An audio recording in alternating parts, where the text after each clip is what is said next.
Hi, Rebecca. Hi. So thanks for joining. For everyone listening, Rebecca Metzer is the Director of International Relations at Gisha. And I was approached recently with a bunch of questions of kind of what is actually going on in Gaza in terms of aid, in terms of the humanitarian situation. Of course, there's a ceasefire, and so the situation has changed dramatically on one hand in terms of aid and resources in the Gaza Strip.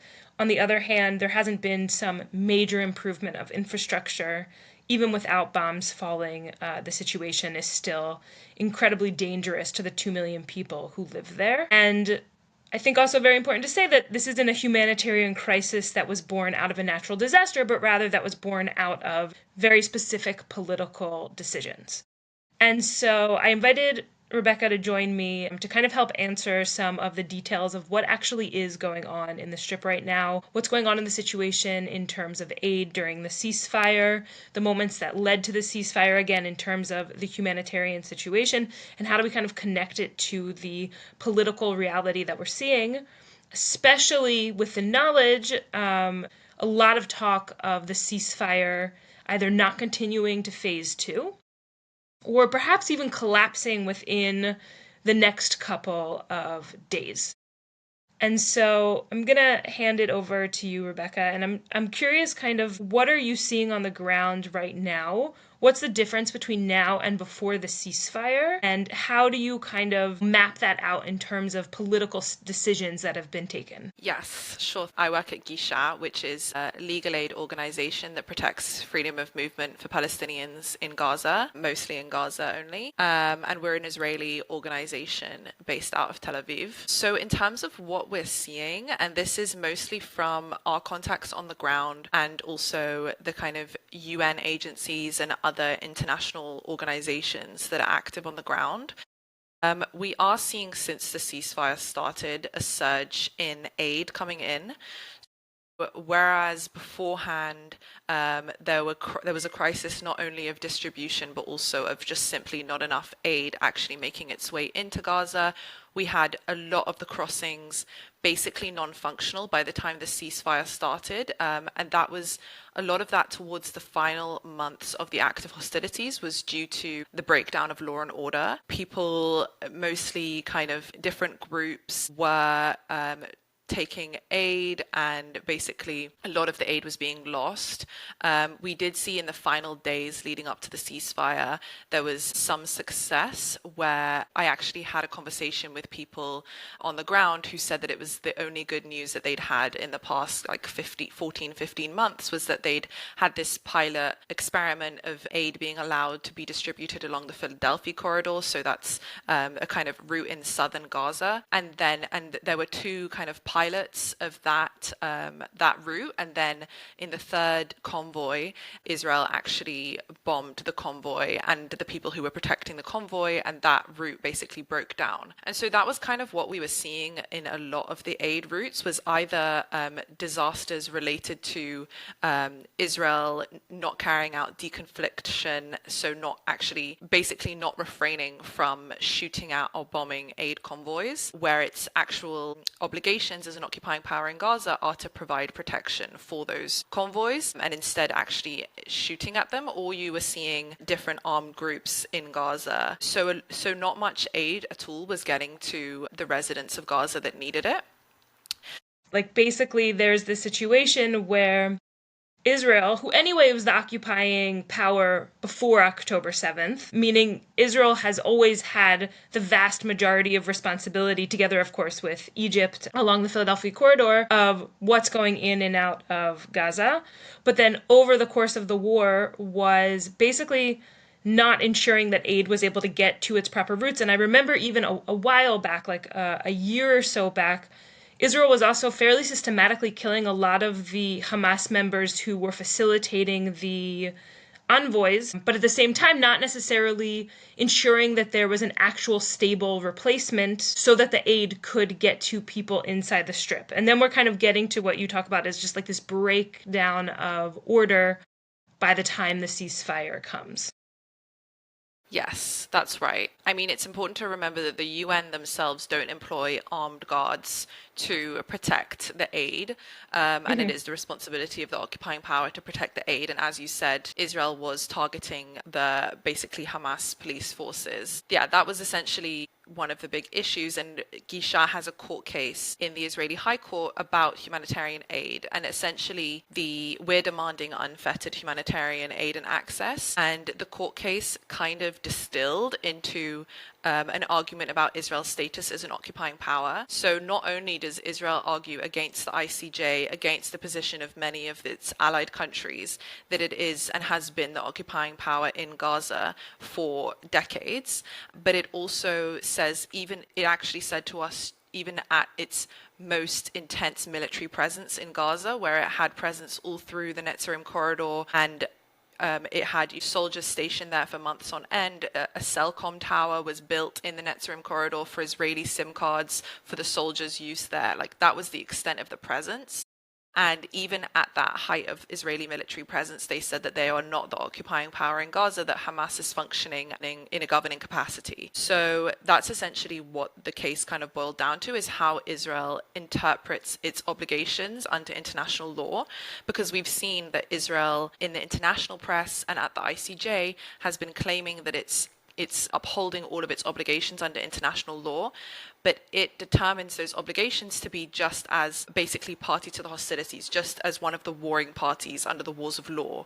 And it doesn't assume any responsibilities in Gaza under the laws of belligerent occupation. So when a lot of these countries that are allied to Israel and friendly to Israel are saying, yeah, we're going to arm you, we're going to have trade deals with you, we're going to have everything, just make sure you're operating under international law, and Israel says, yeah, don't worry, we are, they're talking cross purposes because they're not actually defining Israel's obligations in the same way. So that was all kind of before the ceasefire, and it's obviously relevant now in the context that you're describing, where we are unfortunately having a lot of precarity with the current ceasefire. And basically, when the ceasefire was brought in, we did see this measures taken by Israel, which could have been taken the whole time. And to me, this is proof of the siege policy that Israel has been enacting. And it definitely raises a lot of questions to do with the charges which the ICC arrest warrants are for, when it says that Netanyahu and Gallant were using starvation as a weapon of war. When you have Israel saying throughout that there's no limitation on aid, but actually when a ceasefire comes into effect, not only did we know that there were limitations on aid, for example, there was a full siege on Gaza's most northern governorate, October 1st to October 15th, 14th, 15th. So we knew that there were limitations, but once the ceasefire came into effect, Israel did things which it should have been doing the whole time, like opening up more routes. We talked about the issue of looting. One of the reasons why looters were able to actually get to the aid convoys so easily is because there was only really one road through which aid could be brought from the crossings into the so-called humanitarian zone. So by opening more freedom of movement within the strip, opening more roads that aid could be basically get the okay to be brought down, it actually dissipated the looters and their capacity to target aid trucks. We also saw the looting massively go down because goods came more into the strip. And why did more goods come into the strip? Because Israel extended the hours at the crossings that they were actually operating, and because they started fast tracking some of the applications for approvals for goods, which Israel has to approve all the goods that come into Gaza by its own standards. Some of them have to have individual pre-coordinated approval. That's what Israel deems dual use items, so items that have a civilian or a military purpose according to Israel standards. And then there are some goods which you can get a more blanket approval, but ultimately Israel is scanning and approving everything that goes in. And it Can started you give a to do quick that more. example? Can you give a quick example, I think, of for people who don't know of the dual use list? Like, for example, correct me if I'm wrong, I imagine nitrogen is on the dual use list, right? It can be used very easily for agriculture and for making weapons. But Israel has a much wider dual use list of things that I think some people would find surprising to consider how they are specific for military, like hostile use. Right, exactly. So some things are very clearly dual use. Like, for example, right now in Gaza, we have the issue of unexploded ordnance and remnants of war, which there have already been civilian casualties from unexploded ordnance. And what the UN body that is charged with kind of repairing, with getting rid of those things, they need to bring in actual explosives to be able to do controlled explosions on that. So that obviously is a dual use item. It's literally an explosive. And then but Israel's standard of dual use is, as you say, far exceeding the international standard. Throughout the years, Gisha has seen things go on the dual use list which seem to have absolutely no connection with any military use. Things such as chocolate, selfie sticks, fashion boots that a vendor was trying to bring in to sell, that kind of thing has all been on the dual use list in the past. And the issue of dual use during the war has been very messy and unclear, because at first Israel was saying that it's a completely new system. We're not operating with the old system anymore. We don't want to hear the term dual use. Then later on, they did do official announcements when they were basically international pressure meant that they had to do more transparency. And they said, actually, the dual use list is still in place, but there's also other things which need to be pre-coordinated. And basically, the international community, as has been the pattern throughout this war, have had to kind of pick up the scraps of information which KOGA, which is the wing of the Israeli military that deals with these things, which deals with civilian affairs, which they've basically been dropping. So the internationals have themselves made lists of things that typically seem to get approved or denied from KOGA, so that they can try to maximize their efficiency and only apply for things which seem to be able to get approvals. And so now that there's a ceasefire, you mentioned that one thing that's kind of making it so that more aid can get in is more hours at the crossings, more crossings that have been opened. Of course, these are things that could, as you say, could have happened a month ago, 2 months ago, a year ago. Another example of that would be that Israel made a big song and dance of opening a second northern crossing, especially when everyone was extremely worried, rightly so, about the risk of famine in the north. So the Erez crossing, which used to be a pedestrian crossing, had been functioning as a goods crossing. And then they opened what's known as Erez West, or Zekim. But actually, during the active hostilities, only one of those two crossings, Erez or Zekim, was open at one time. Whereas now they're both open and they're both functioning. And there's no reason why they shouldn't both function. But actually, it didn't really serve as an additional crossing when they were alternating the hours between the two. And we've seen that change. And I also think people's access to the goods, it's complicated because any kind of aid distribution is always going to be different when people have more free movement, but basically we've seen people be able to move a little more freely within Gaza. We've seen a lot of people return to their homes in the north. Some people have then gone back south because their homes have been destroyed. Others are kind of pitching tents or living in kind of half destroyed buildings in the north. But basically there are still issues of access to aid, because before everyone was concentrated in one place, but it was also very unlivable conditions. Now the conditions are still very low, but everyone's a bit more spread out, so it's a little bit different. But you do see that the kind of access constraints are a little bit changed now. How has this affected? I mean, one thing that I talk about with people a lot is when it comes to bringing aid in, right? A lot of people say Hamas is stealing aid, right? And I think the reality is that within the Strip, once there's a limiting of aid, aid is another thing that's used to control a population, right? Anything that's needed that's limited is used to control a population by multiple players, and not also Hamas, but not exclusively. And so I'm wondering what now. We saw moments where the prices of goods had become so high that average people just couldn't afford to buy anything to feed themselves. Obviously, aid should be free, but we know, again, when it's being used more as a tool of control, it's not necessarily free.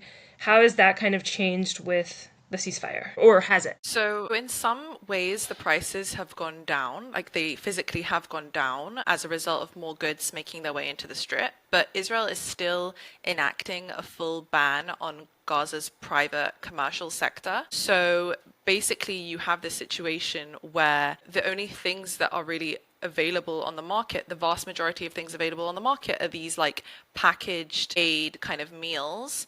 And so anything else which manages to trickle through the market, maybe through like backdoor routes, is incredibly eye-wateringly expensive. And obviously there was a lot of talk about smuggling of cigarettes, which again, a single pack of cigarettes was going for thousands and thousands of dollars at the height of the crisis in Gaza. So it's these kind of items which aren't coming in through those packages that actually aren't really making their way into Gaza at all. And if they are, then they're basically unaffordable. And this is also a question of kind of dignity as well. I mean, people want to be able to, the private sector in Gaza knows what people want to eat. They have those trade routes that they've established over years and years. They're much better at getting things like fresh goods than the international community is, where they need to have things that are not perishable, things that can sit in warehouses for months on end while aid is being blocked from getting in because of the crossing times and that kind of thing. So you did see the prices go down, but not for all items. And then every time there's some,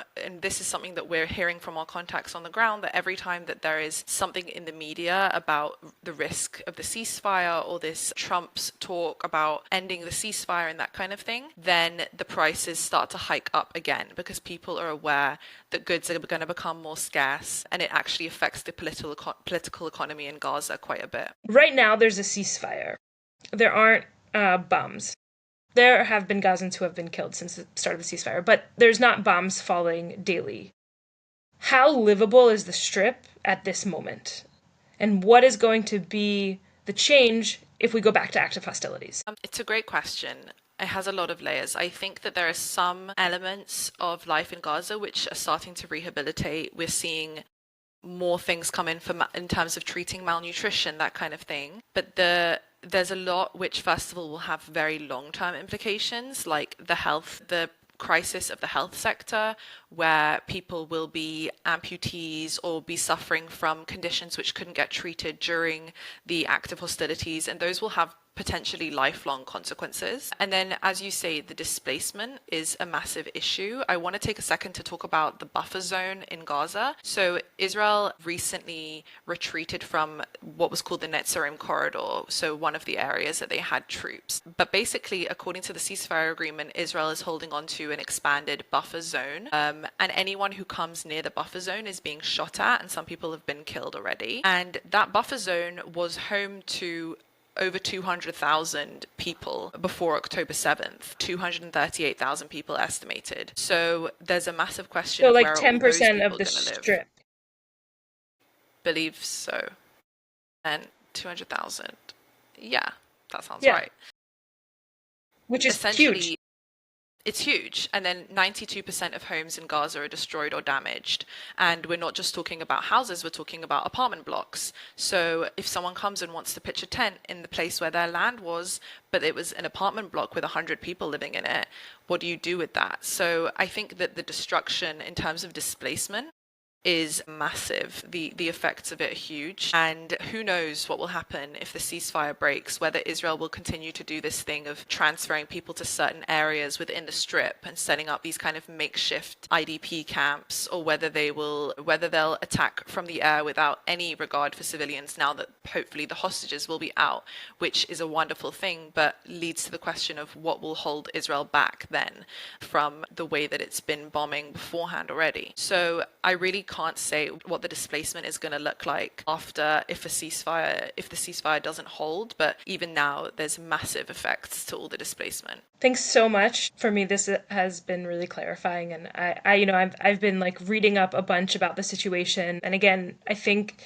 these are one of those circumstances where we're talking about humanitarian situation, but it's humanitarian situation that has been brought about by a political reality. And I think one of the things that is horrible is recognizing and knowing that even without bombs dropping and the ceasefire ending, that the Gaza Strip needs an immediate plan to rebuild. And what we have instead is a proposal by the US government that members of the Israeli government, including Netanyahu and others, very actively push forward is this idea of basically forcibly removing everyone from the Gaza Strip, but basically a massive ethnic cleansing.